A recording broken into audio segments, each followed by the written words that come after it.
Aqui, ó, mandando mensagem. Ok.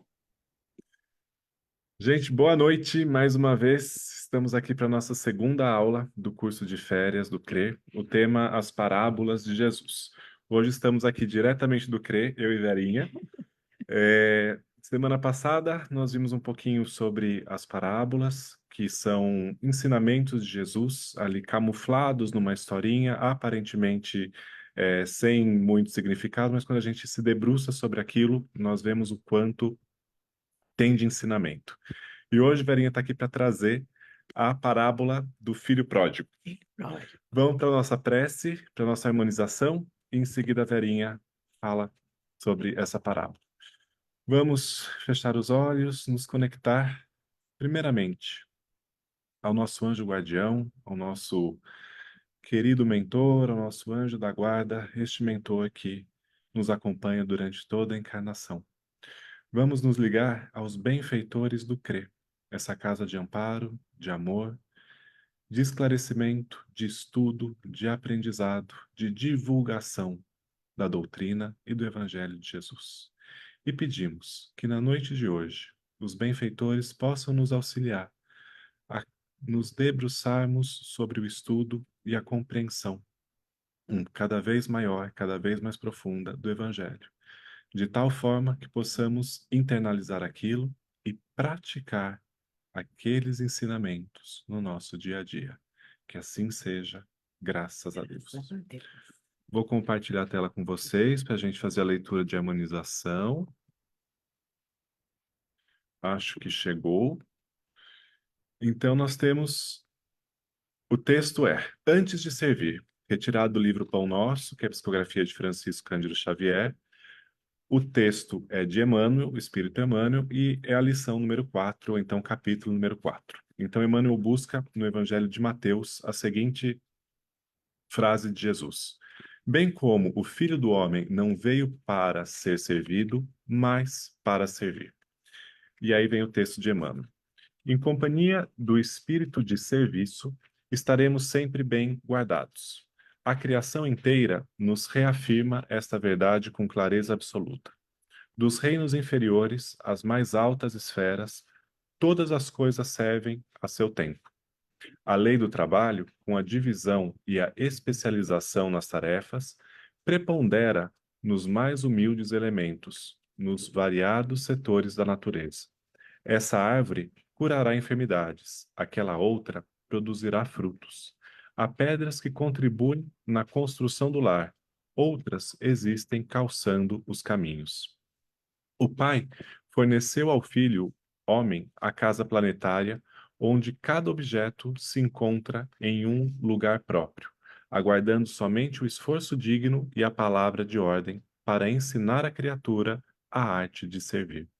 Se lhe foi doada a pólvora destinada à libertação da energia, e se a pólvora permanece utilizada por instrumento de morte aos semelhantes, isto ocorre por conta do uso frutuário da moradia terrestre, porque o Supremo Senhor em tudo sugere a prática do bem, objetivando a elevação e o enriquecimento de todos os valores do patrimônio universal. Não olvidemos que Jesus passou entre nós trabalhando. Examinemos a natureza de sua cooperação sacrificial e aprendamos com o Mestre a felicidade de servir santamente. Podes começar hoje mesmo. Uma enxada ou uma caçarola constituem excelentes pontos de início. Se te encontras enfermo, de mãos inabilitadas para a colaboração direta, podes principiar mesmo assim, servindo na edificação moral de teus irmãos. Emmanuel. Uma liçãozinha muito bonita que traz para gente como é que foi a passagem de Jesus e que nos inspiremos para também aprendermos cada vez mais a servir. Passar aqui para Verinha, envolvemos então a Verinha para trazer nossa segunda aula. Então, boa noite a todos, sejam bem-vindos ao nosso curso de férias, né? Hoje, na verdade, é encerramento, né? Então, nós temos as parábolas de Jesus, hoje vai ser a parábola do filho pródigo. Então, nós temos, em primeiro lugar,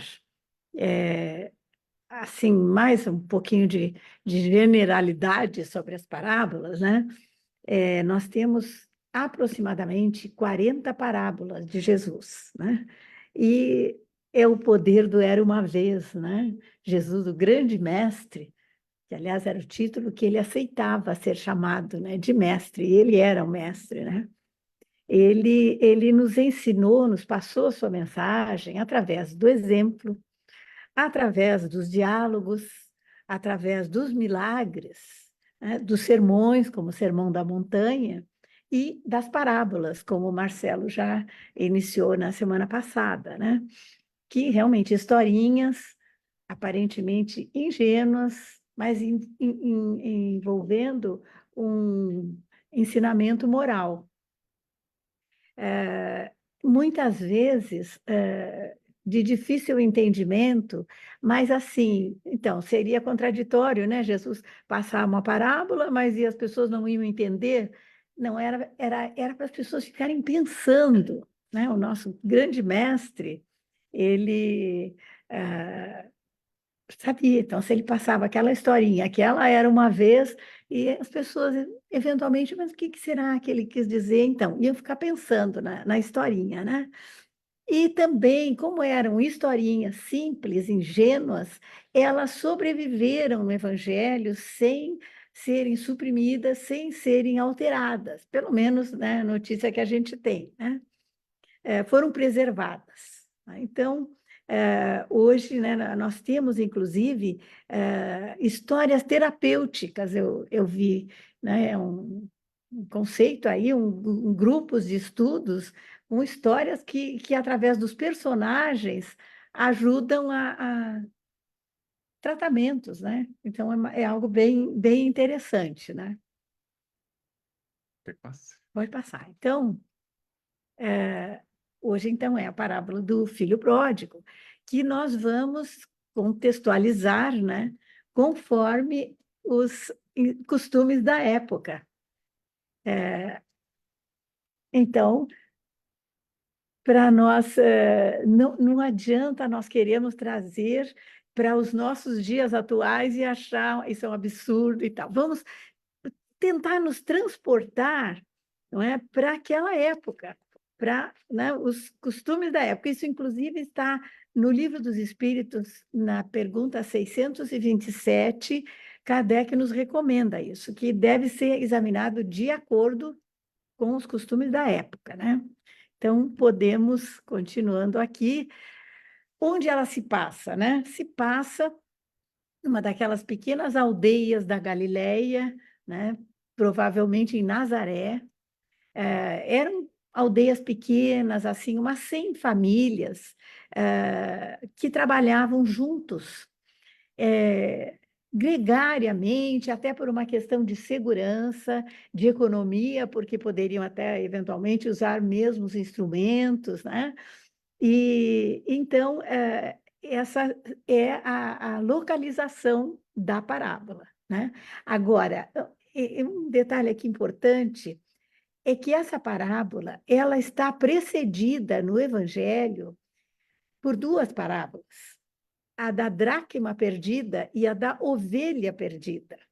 Principalmente essa aqui, lá no final, porque essa parábola dá umas polêmicas, né? Mas se a gente se focar nessa questão da ovelha perdida, que aquele pastor deixou as suas ovelhas e foi atrás daquela ovelha, isso vai nos ajudar, né? Então, voltando aqui para as nossas pequenas aldeias, né? Todo mundo ali trabalhando junto e sob o sistema do patriarcado.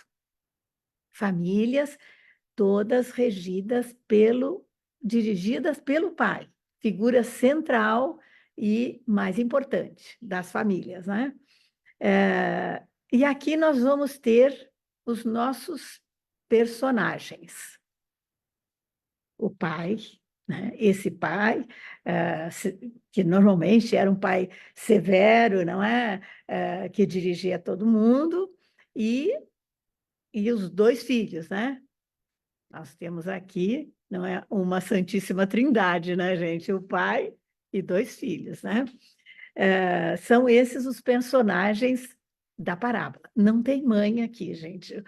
É o pai, e, na verdade, naquela época não tinha mãe que desse, eu não concordo, não, não, né? Era o pai, tá bom? Então, vamos ver o que vai acontecer. Então, aqui nós temos os dois filhos. Chega o filho mais novo para esse pai, e esse filho mais novo deveria ter uns 16, 18 anos, algo assim, né? E pede a sua parte na herança.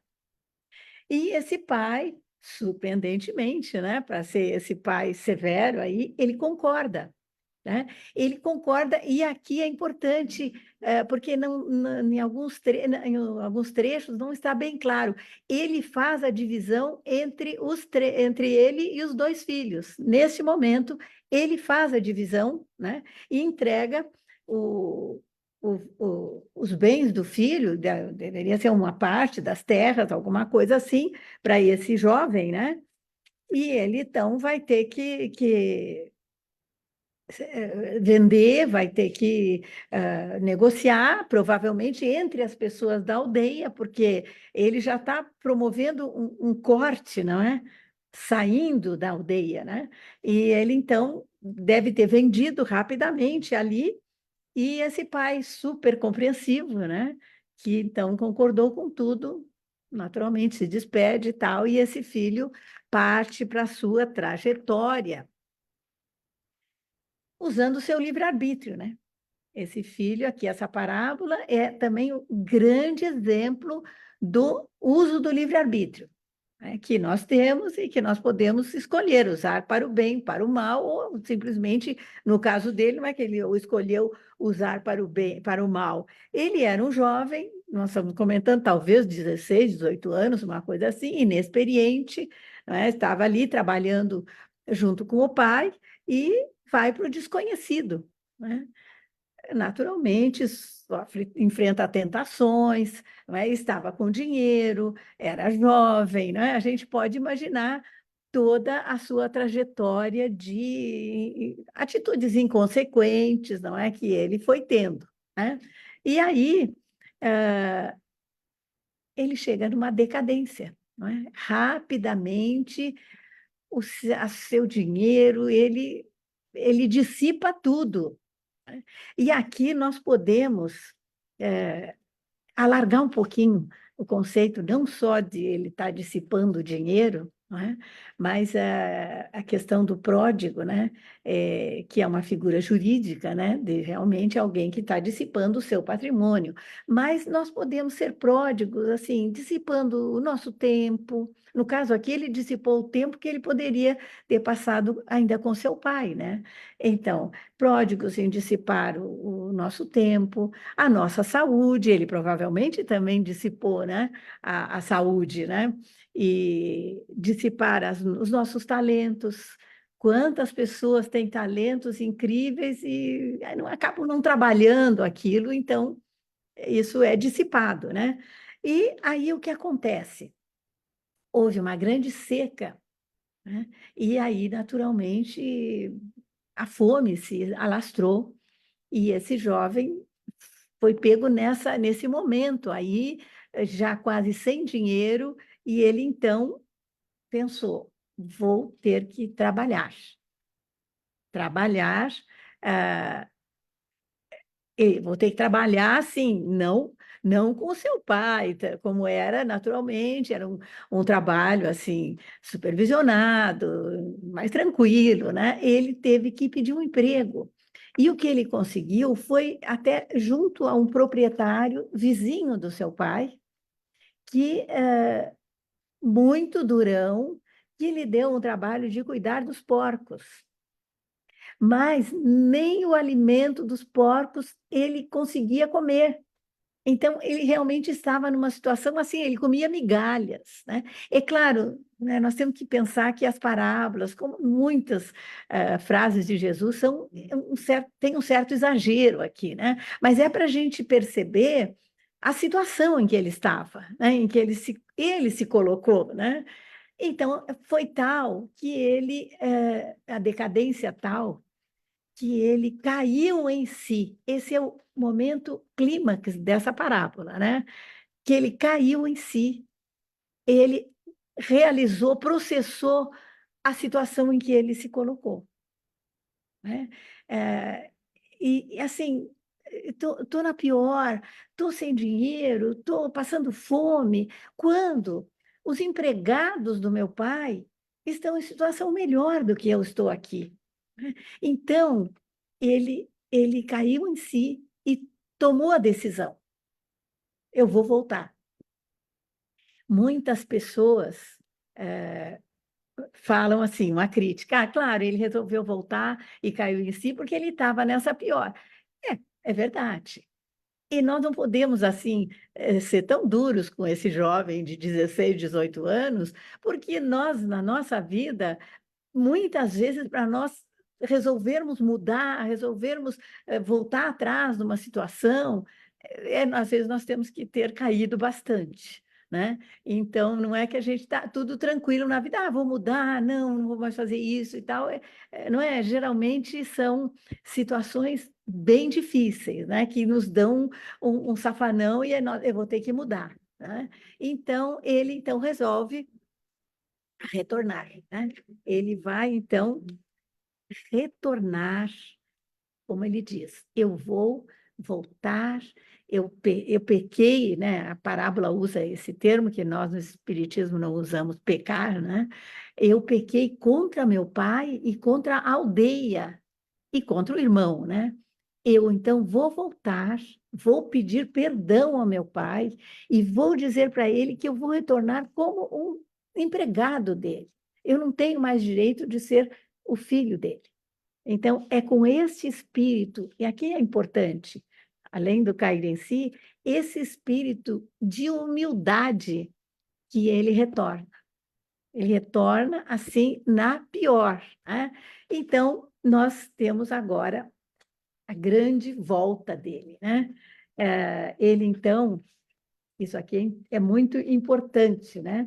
Dele estar voltando, e esse pai, que provavelmente, depois que o filho saiu, de vez em quando olhava lá na estrada, né? Olhar tristonho, onde estará meu filho, não é? Ele, então, esse pai, isso, esse pai que já foi tão compreensivo e concordou com a saída do filho, ele agora, ele olha longe e vê que o filho vem voltando. E ele, que era já, naquela época, esse pai deve ter 40, 50 anos no máximo, mas é considerado um ancião, né? E como ancião, ele vestia vestes longas e o ancião andava com passos calmos, medidos, até solenes, né? Mas ele aqui, ele esquece disso e ele sai correndo em direção ao jovem, né? Ah, e ele chega, né, não deixa nem ele pedir perdão nem nada, ele abraça efusivamente esse filho e o beija nas faces, não é? E isso ele está dando um recado para a aldeia, que ele está acolhendo o filho de volta, não é? Porque como esse filho tinha rompido com os costumes da aldeia, ele poderia ser até apedrejado, né? Porque tinha costumes assim severos naquela época, né? Então, o pai, com isso, ele resolve toda essa situação. Então, até aqui o filho já conseguiu resolver a situação com o pai e com a aldeia, né? Porque ele é completamente acolhido, né? E o pai ainda manda o trazerem as sandálias, que significa os empregados não usavam as sandálias. Então, se ele diz para trazerem as sandálias, está sendo mais acolhido, né? O anel, que então ele agora é filho novamente, né? E o manto, porque iria ter uma comemoração dessa sua volta, né? E aí eu acho que podemos andar. Então, não, antes pode voltar. Vamos continuar aqui nesse acolhimento do pai. Então, ele passa o recado, né, para a aldeia que aquele jovem está acolhido novamente, voltou a ser filho, né? E aí ainda tem a comemoração. Ele manda matarem uma res bem forte, bem grande, não é? Que também já é um outro recado para a aldeia, que então todos estavam convidados, né, para realmente essa situação ficar bem resolvida, né? Então, é isso que acontece, né? Ele é totalmente acolhido pelo pai, é organizado esse banquete, né? E as pessoas todas da aldeia já se sentem convidadas, e então estamos aí, neste momento, quando surge o filho mais velho, né? Essa parábola daria um belo filme, né? Porque vão surgindo as situações, não é? O personagem. Então, terceiro personagem que estava até aqui não tinha aparecido, mas ele não tinha aparecido, mas ele aparece por omissão. Por quê? Quando o filho mais novo pediu a sua parte, esse filho mais velho tinha que ter ficado junto do pai e talvez até intercedido para o irmão não sair. Porque ele, como filho mais velho, ele inclusive recebia uma parte maior da herança e era o substituto do pai. Então, futuramente, quando esse pai partir, esse irmão mais velho ia ficar comandando o outro, não é? Mas ele não fez nada.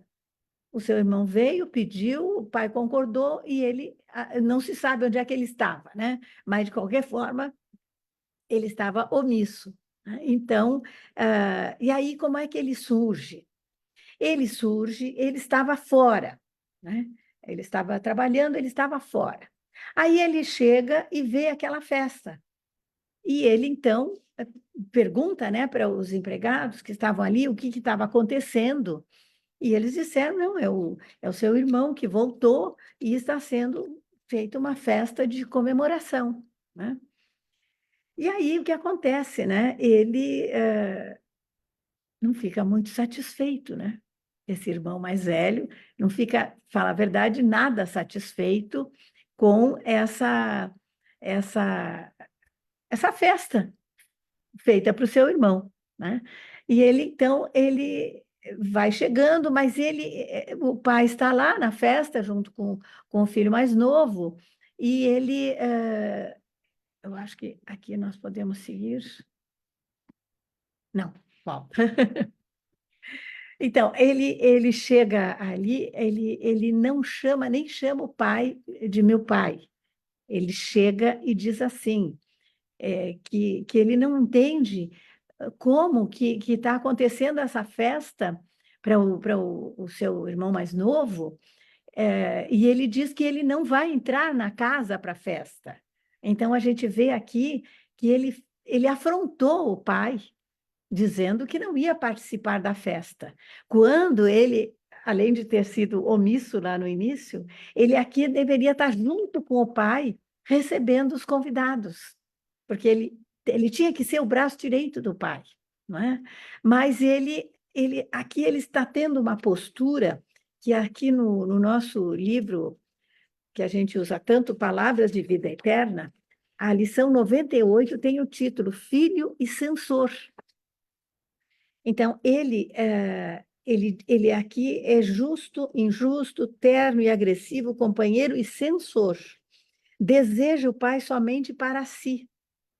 A fazenda, o direito, o equilíbrio e a tranquilidade somente para si. Porque o que ele diz o pai diz para ele assim: mas tudo que é meu é teu.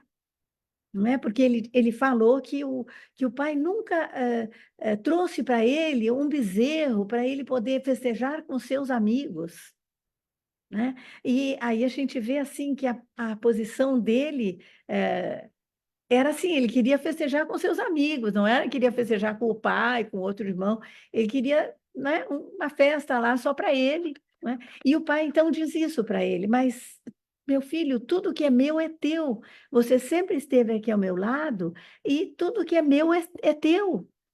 E era justo. Essa frase também, que é o terceiro ponto importantíssimo da parábola. É justo nós festejarmos a volta do seu irmão que estava perdido, né? Então, aqui a gente vê que esse irmão, né, ele teve um pouquinho de ciúme, um pouquinho de inveja, não é? Do seu irmão, e não teve, assim, o acolhimento que o pai teve com o irmão, né? Eu sei que as pessoas ah, nesse ponto acham assim chocante, não é? A diferença entre um irmão e outro, porque o irmão saiu, dissipou tudo que ele recebeu e está sendo festejado, não é? Mas vamos lembrar lá da parábola antes dessa aqui, que é assim, quase que junto com essa, que é das ovelhas, da ovelha perdida, não é? Que então o nosso pai dá muita importância para todos os filhos, especialmente aqueles que estão perdidos, não é? Claro, nós vamos compreender esse irmão, né, que teve essa atitude, mas nós vamos verificar que isso também está de acordo com as famílias espirituais, né? Aqui nós temos uma família que não tinha muita afinidade, não é? Nós dizemos, não é? As famílias unidas espiritualmente e as unidas materialmente. Então, aqui parece que essa união era material, não era apenas material, né? Porque realmente esse irmão mais velho, ele está mais focado, né, na parte material, né? E outro ponto muito importante que nos deixa uma reflexão é o seguinte: essa parábola ela não tem conclusão. Olha aqui, nós botamos aqui conclusão, mas ela não tem conclusão, né? O mestre Jesus, ele contou toda essa história e deixou a conclusão para nós. Ele foi até ali, esse encontro do filho mais velho, com a festa, com o pai, e parou ali. Então, nós temos que fazer uma breve interpretação de acordo com a mensagem de Jesus, não é? Que aqui parece que é mais fácil para as pessoas festejarem e acolherem irmãos, ou amigos próximos que estejam em situação de sofrimento difícil, mas não em situação de alegria, não é? De festa. Então, muitas vezes, há uma dificuldade de acolher, de aceitar, não é? Esse lado positivo, não é? Que está acontecendo aqui nessa festa, é uma festa, né? E o irmão não soube participar, não soube acolher o seu irmão. Então, isso aqui é um ponto bem importante, né? Que eu acho que nos revela que essa família aqui, ela não tinha uma união espiritual forte, né? E que ainda terá que haver muitas encarnações desses irmãos com esse pai para conseguir essa evolução, não é? E também outro ponto que nós podemos também fechar como conclusão, que esse pai é pródigo. Esse pai é o autêntico pródigo em amor, em acolhimento, né? E que então é isso. É mais fácil nós festejarmos e acolhermos alguém que está em sofrimento, né? Mas, na verdade, aqui, então, também como conclusão, os dois filhos, né? Quando aparece o filho mais velho, que estava afastado, estava fora, na verdade, os dois filhos, né? O mais novo saiu, estava fora, né? Voltou, né? Agora, esse mais velho, que está afastado, está fora, então os dois estão fora, eles não estão junto do pai. Espiritualmente, em propósito, eles não estão junto do pai. né? E nós temos, então, uma classificação dos dois filhos, não é? Nós temos que eles foram egoístas, né? O mais novo, porque ele quis a sua parte, não se preocupou com o pai, não se preocupou com a aldeia, queria a sua parte e teve a sua parte e foi, né?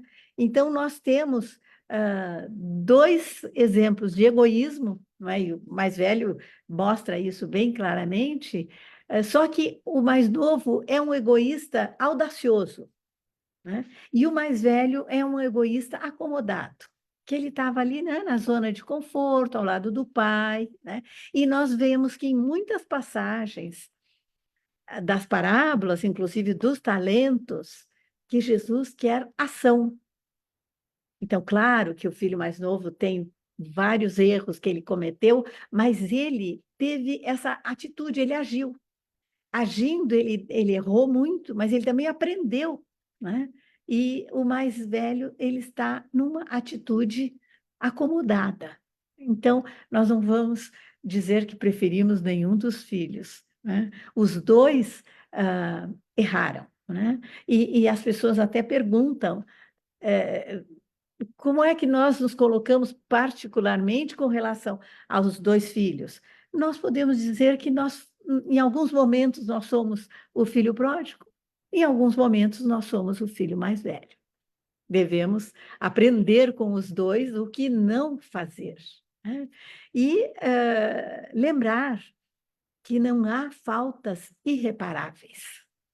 Isso é que é realmente o fecho da parábola, de acordo com os vários livros de interpretação das parábolas né, de José de Souza e Almeida, Haroldo Dutra Dias e vários outros que nos indicam nesse sentido, não é? Não há faltas irreparáveis. E se não puder ser reparado agora, para isso nós temos as nossas outras encarnações para conseguirmos reparar o que não foi muito feliz para nós nessa encarnação. E assim, para nós encerrarmos, já que nós demos ênfase nesse pai pródigo em acolhimento, é um pai misericordioso, né? E nós podemos, então, lembrar do Sermão da Montanha, da passagem, bem-aventurados os misericordiosos, porque alcançarão misericórdia, que é o que nós devemos trazer para nós. E que essa bem-aventurança, ela é a que mais eloquente, ela nos traz a lei de causa e efeito. Não é? Se nós formos misericordiosos, quer dizer, se nós olharmos para o próximo, nos colocarmos no lugar do próximo, não é? Com certeza, quando nós precisarmos, nós vamos receber de volta essa misericórdia dos nossos próximos, né? E para nós fazermos um encerramento, né? Uma prece de encerramento, nós vamos então de novo. Isso aí Agora que apareceu aqui, né? O filho mais novo, o egoísta, corajoso, né? E o filho mais velho, o egoísta, acomodado, né? E não há faltas irreparáveis. E nós podemos ter certeza, lá pela parábola dos talentos, lembrando daquele que recebeu um talento e enterrou esse talento, e que o senhor, né, quando voltou, falou, mas por que você... Ele disse, eu não sabia o que fazer, eu fiquei... o senhor é um senhor muito severo, e além disso eu recebi só um talento, então por isso eu não pude fazer nada, né? E esse senhor, que na verdade é o nosso pai, ele ainda perguntou, mas por que você não perguntou para outras pessoas? Então aqui ele mostra também um pouquinho de orgulho, não é? Ele não perguntou, ele não sabia o que fazer, então ele simplesmente enterrou o talento e devolveu. E ele não teve essa ação, essa atitude que Jesus espera de nós. Então, nós vamos encerrar lembrando daquela carta de Paulo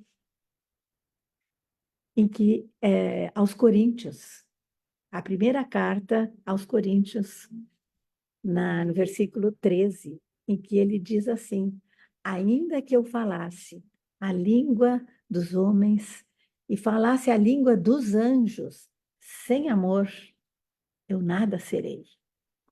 E lá, nessa interpretação aqui no final, nós vamos pensar que nós também, quando nos perdermos na vida, quando sairmos em trajetórias que não sejam as melhores, vamos procurar retomar os passos, buscar as pegadas de Jesus no nosso caminho e nos lembrar que, tendo esse amor, tendo sempre esse melhor sentimento misericordioso no nosso coração, sempre surgirá um novo amanhecer diante de nós, e um amanhecer onde Jesus, tal qual o pai da parábola, vai nos aguardar de braços abertos.